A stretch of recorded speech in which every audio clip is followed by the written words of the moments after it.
முடித்து வழங்குறதுக்கு தயார் நிலையில் இருக்கிறது.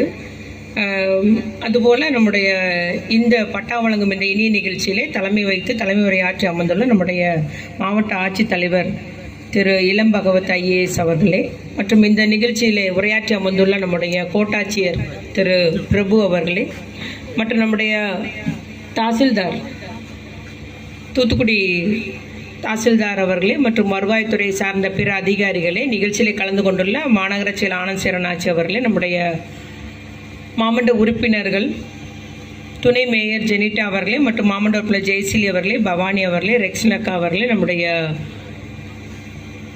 அதிர்ஷ்டலட்சுமி அவர்களே, அதிர்ஷ்டமணி அவர்களே, சுரேஷ் அவர்களே, மற்றும் ராமகிருஷ்ணன் உள்ளிட்ட நிகழ்ச்சியில் கலந்து கொண்டுள்ள மாமண்ட உறுப்பினர்களே, மற்றும் பல்வேறு பொறுப்பில் இருக்கக்கூடிய வட்டச்சிலா உள்ளிட்ட கழக செயல் வீரர்களே, பட்டா பெறுவதற்காக வருகை தந்துள்ள பெரியோர்களே, பத்திரிகை மற்றும் ஊடகத்துறை நண்பர்களே, உங்கள் அனைவருக்கும் அன்பான வணக்கம் தெரிவித்துக் கொள்கிறோம். இந்த நிகழ்ச்சியில் பட்டா வாங்க வந்திருக்கவங்க எவ்வளோ மகிழ்ச்சியோடு இருக்காங்கன்றது என்னால் அறிய முடிகிறது. அதே மகிழ்ச்சியோடு தான் நானும் இருக்கிறேன், நம்முடைய ஆட்சித்தலைவரும் இருக்கிறாங்க என்பதை நான் இங்கு கூறிக்கொள்ள விரும்புகிறேன். ஏன்னா எதிர்பார்க்காத அளவுக்கு அந்த 9ஆம் தேதி நமக்கு கிட்டத்தட்ட 3500க்கு மேலே மனு வந்தது. இவ்வளோ மனு இருக்குது, என்ன செய்யணும்னு போது திகைத்த போது நம்முடைய ஆட்சித்தலைவரிடம் பேசிய போது, மேம் ஒன்றும் இல்லை, எல்லாமே சரி பண்ணிடுவோன்னு சொன்னாங்க. அதுபோல் கரெக்டாக அவர் சிறப்பு குழு அமைச்சிருக்கிறாங்க பட்டா வழங்குவதற்கு. பணிகளையும் வேகப்படுத்தி இன்றைக்கி கிட்டத்தட்ட ஒரு 1000 மனுக்கள் எல்லா ப்ராசஸும் முடிச்சிருக்கு. அதில் இன்றைக்கி நம்ம 151 கொடுக்குறோம், இன்னும் வர வாரங்களில் ஒரு 145 கொடுக்குறோம்.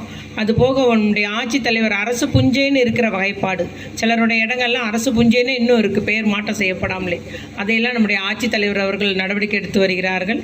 அதுபோல் உரிமையாளர் பெயர் இல்லாமல் ஆதிராவிடர் நலத்துறை மூலம் வழங்கப்பட்ட இலவச பட்டா, பிற நம்முடைய வருவாய்த்துறை மூலம் கடந்த கலைஞர் ஆட்சியில் வழங்கப்பட்ட இலவச பட்டாலாம் எந்த உரிமையாளர் பெயர் நமக்கு கணக்கில் இல்லாமல் இருக்குது. அது ஆர்டிஓ அவர்கள் நடவடிக்கை எடுத்து வருகிறார்கள். அது மட்டும் இல்லாமல் கிட்டத்தட்ட நம்ம டவுனில் ஒரு 11,700 உரிமையாளருக்கு அவருடைய உரிமையாளர் விவரம் இல்லாத ஒரு பட்டா இருக்குது. அதனால் எல்லாமே இப்பொழுது நம்முடைய ஆட்சித்தலைவருடைய சீரிய முயற்சியின் மூலம் குறிப்பிட்ட சிறப்பு குழு அமைத்து நம்முடைய மாநகராட்சியில் உள்ள மக்களுக்கெல்லாம் ஒரு விடிவு காலமாக ஒரு நல்ல ஒரு முன்னெடுப்பு எடுக்கப்பட்டுள்ளது. ஆகவே நம்முடைய ஆட்சித்தலைவர் அவர்களுக்கு ஏன்னா வேகமாக நானும் 3 வருஷமாக கத்திக்கிட்டே இருந்தேன் சார், 4 வருஷமாக. இப்போ வேகமாக வேலை நடக்குது. அது நம்முடைய முதலமைச்சர் சிறப்பு உத்தரவு வேற போட்டதுனால மிக வேகமாக வேலை நடக்கிறதுக்கு ஆட்சித்தலைவருக்கு என்னுடைய நன்றியும் பாராட்டையும் நான் கூறிக்கொள்ள விரும்புகிறேன். அதே போல் அடுத்து ஒரு முகாம், இப்போ லைன்ஸ்டோன் இடம்லாம் அரசு நத்தம் தான் இருக்குது, அரசு புறம்போக்கு நத்தம் புறம்போக்குன்னு இருக்குது.